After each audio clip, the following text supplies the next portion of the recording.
జై శ్రీరామ్. మనం ముందు భాగంలో అమ్మ స్వామి ఒకటయ్యారు అని తెలుసుకున్నాం. కానీ వెంటనే స్వామి మాయమైపోయాడు. అమ్మలో మళ్ళీ విరహవేదన మొదలైంది. ఇప్పుడు ఏం చెయ్యాలా అన్న ఆలోచనలో పడింది. ఒకప్పుడు కృష్ణుడు గోపికలు కూడా ఈ విరహవేదనను అనుభవించారు కదా, ఆ సన్నివేశాన్ని ఒక్కసారి గుర్తు చేసుకుందాం అని అనుకుంటోంది అమ్మ.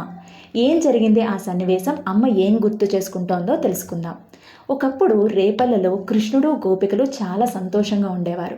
కానీ అది చూసిన పెద్దవాళ్ళు, ఈ ఆడపిల్లలు కదా, వీళ్ళు ఎక్కువ కృష్ణుడితో ఆడుతున్నారు, వీళ్ళని కొంచెం దూరం పెట్టాలి కృష్ణుడితో అని చెప్పి వాళ్ళని ఇంటి కింద సెల్లార్ భాగం అంటూ ఉంటాం కదా, ఆ సెల్లార్ భాగంలో దాచేశారు.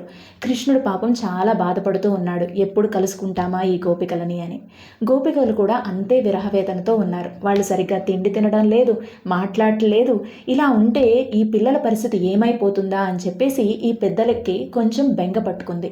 వెంటనే ఆలోచన మొదలుపెట్టారు, ఏం చేస్తే ఈ పిల్లలు కాస్త తేరుకుంటారు అని. ఓకే, వీళ్ళకొక పని అప్పచెప్దామని చెప్పేసి, పిల్లలారా రేపు పొద్దున్నే మీరు లేచి తెల్లవారుజామునే స్నానానికి వెళ్ళి తొందరగా వచ్చేయండి అని చెప్పారు. ఈ గోపికలందరూ కూడా అమ్మయ్య బయటకు వచ్చాము అని ఆనందంతో ఉన్నారు. కృష్ణుడిని కలుసుకోవచ్చా అని డిస్కషన్ మొదలుపెట్టారు. కానీ కృష్ణుడిని కలిసిన ఆ ఆనందం ఎన్ని క్షణాలు ఉంటుంది?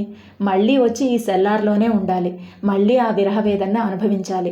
కృష్ణుడిని కలిసాము అన్న ఆనందం కొన్ని క్షణాలు కూడా ఉండదే, మళ్ళీ ఆ విరహవేదన్ని మేము భరించలేం బాబోయ్ అని చెప్పేసి, ఓకే మనం కృష్ణుడిని కలవద్దు, వేరే నదికి వెళ్ళి, ఎప్పుడు కృష్ణుడిని కలిసే నదికి కాకుండా వేరే నదికి వెళ్ళి అక్కడ స్నానం చేద్దాము అని డిసైడ్ చేసుకొని వీళ్ళందరూ వేరే నదికి వెళ్ళారు.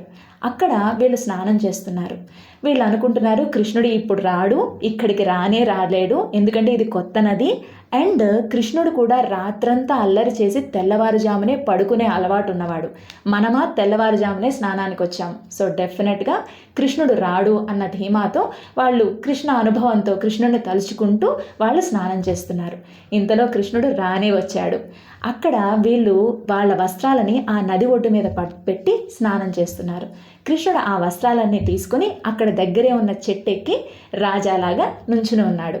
ఈ వీళ్ళు స్నానం చేస్తూ సడన్గా చూశారు, ఏవి మా వస్త్రాలు కనిపించడం లేదే అని. ఏమైపోయాయి మా వస్త్రాలు? ఆకాశమే ఎత్తుకు వెళ్ళిపోయిందా, లేక ఈ చిలిపి కృష్ణుడే వచ్చి తీసుకెళ్ళిపోయాడా అని చుట్టుపక్కలంతా చూశారు.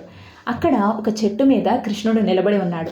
ఒక చీరని తలకు కట్టుకుని, ఒక చీరని నడుముకి చుట్టుకుని టీవీగా నుంచుని, ఏంటర్రా ఏం వెతుకుతున్నారు అని అడుగుతున్నాడు.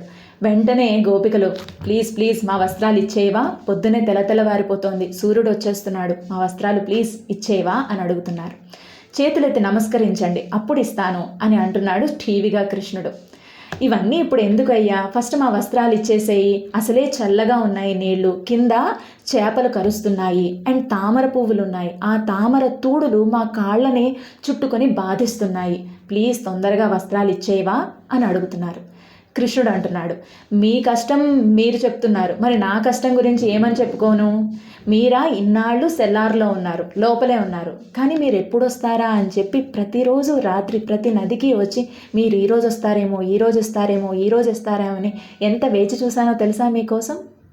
అండ్ ఈరోజు మీరు వచ్చాక కూడా ఈ వస్త్రాలను తీసుకొని ఈ చెట్టు మీద నుంచున్నానా, ఎన్ని చీమలు కరుస్తున్నాయో, ఎన్ని తేళ్లు పాకుతున్నాయో మీకేం తెలుసు అని ఆయన కష్టాన్ని చెప్పుకుంటున్నాడు కృష్ణుడు.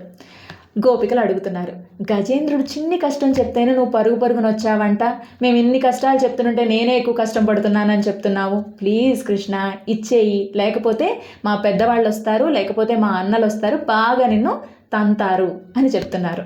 కృష్ణుడు మాత్రం, నేను ఇవ్వను, మీరు చేతులైతే నమస్కరిస్తారా నమస్కరించరా అని పట్టే కూర్చున్నాడు. ఆయన బెట్టు చేస్తూనే ఉన్నాడు, వీళ్ళు అడుగుతూనే ఉన్నారు. ఫైనల్గా కృష్ణుడి ప్రేమకి లొంగిపోయి ఈ గోపికలందరూ కూడా చేతులెత్తి నమస్కరించి వాళ్ళ వస్త్రాలని తీసుకున్నారు. ఈ సన్నివేశం మనకి ఏం చెప్తోంది, కృష్ణుడు ఎందుకు అలా చేశాడు అన్నది ఆలోచిస్తే, ఆయన ఏం చేసినా, మనల్ని ఎటువంటి సిచ్యువేషన్లో పెట్టినా కూడా మనం ఆయన వారము, ఆయన సొత్తు, ఆయనే మన స్వామి అని చెప్పడం కోసమే, ఈ భావన మనలో స్థిరపడడం కోసమే. ఈ భావన మనలో స్థిరపడినప్పుడు ఆయన పడిన కష్టానికి ఒక సార్థకత, మన కష్టాలన్నీ తీరుతాయి, ఆయన ప్రయత్నం అంతా నెరవేరుతుంది. ఇది చెప్పడం కోసమే అమ్మ ఈ ఘట్టాన్నంతా ఊహించుకుంది. మనం స్వామి సొత్తు, స్వామి అన్న పదానికి అర్థమే మనం ఆయన సొత్తు అని, ఆయనే మన సర్వస్వం అని చెప్పగానే చెప్తోంది మన ఆండాళ్ తల్లి. జై శ్రీరామ్.